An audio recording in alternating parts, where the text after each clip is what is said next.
human rights is also protected and these critical resources are also preserved. Okay, so that is what is essentially social forestry. So social forestry, we can say it is a technique of sustainable development.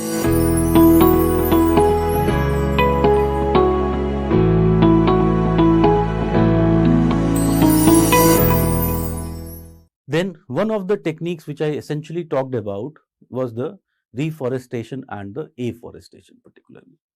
And when it comes to afforestation, one of the recognized techniques is the technique of social forestry. So let us see what is social forestry. In general, a simple thing is that if I know that suppose there is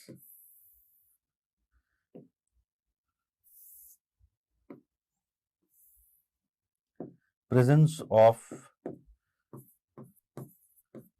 forest here in a particular area and nearby there is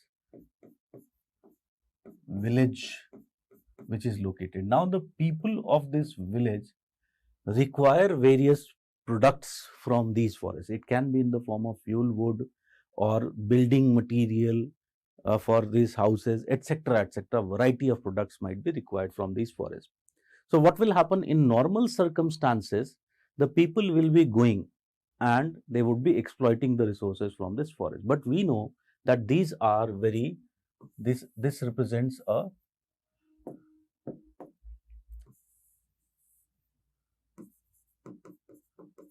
critical resource for us.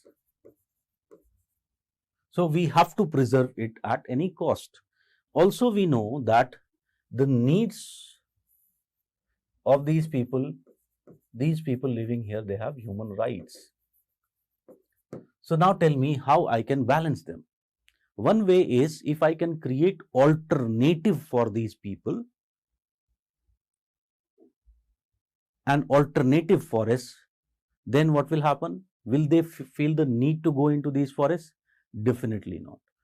So this creation of these alternatives, for example, there can be like this village land or nearby lands which can be used for growing of trees. Even if you talk about their agricultural land or the panchayat land or waste lands, okay, where the trees can be essentially grown.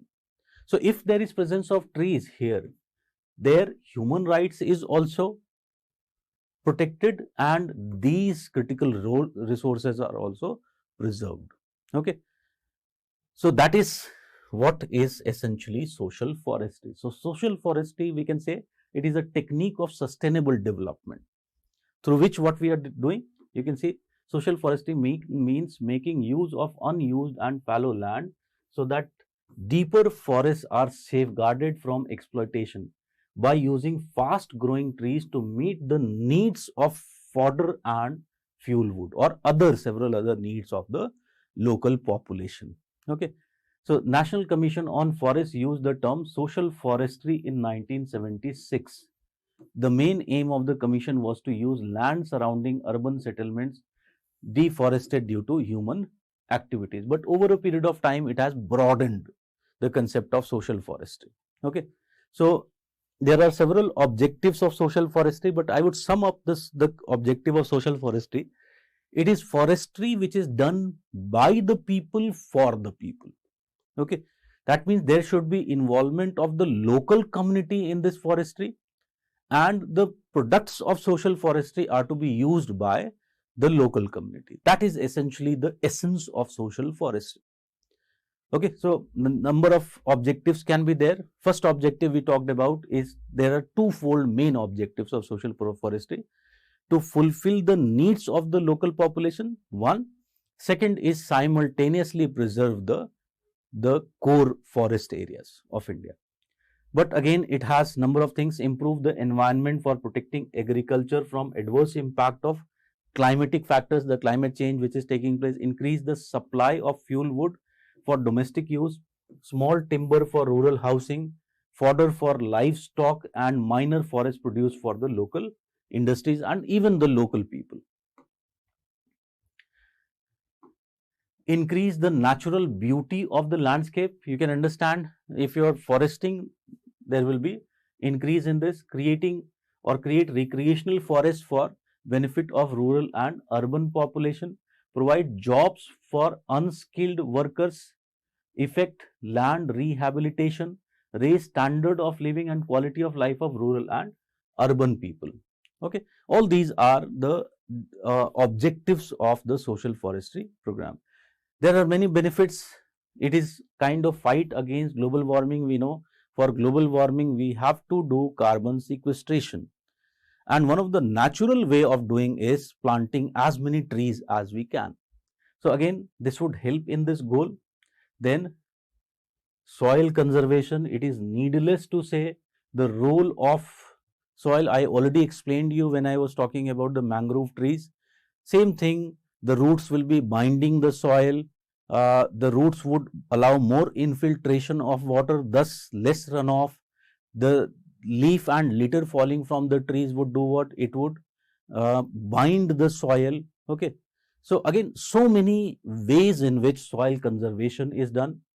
Then biodiversity will be increased. So again, you can understand, for the trees which can be grown can provide habitation for various animals, plants, shrubs, birds, insects, etc. The trees become source of food and shelter. Health benefits by improving air quality. You know, we already talked about directly, indirectly how the trees would be affecting the air quality. We already talked about this when we were talking about the significance of forests. Conservation of energy. So again, it would help in conservation of energy, because you know trees are able to create their own microclimates. So if you are planting several trees in the area, what will happen? The area, the locality would be cooler, and it would reduce the total use of energy. Okay, there will be several social benefits, like creation of recreation park, which will help people to distress due to busy schedules of their life. So several benefits the social forestry program offers, or doing social forestry offers. It has number of components. One is the scientific forestry, silviculture, which is there, where afforestation in those areas where there is no trees, trying to increase raw material for forest based industries. Then if you talk about increase employment opportunities, production of high quality timber species, raise species which will grow, give more economic values, ensuring soil conservation. So that is the base of this social forestry program.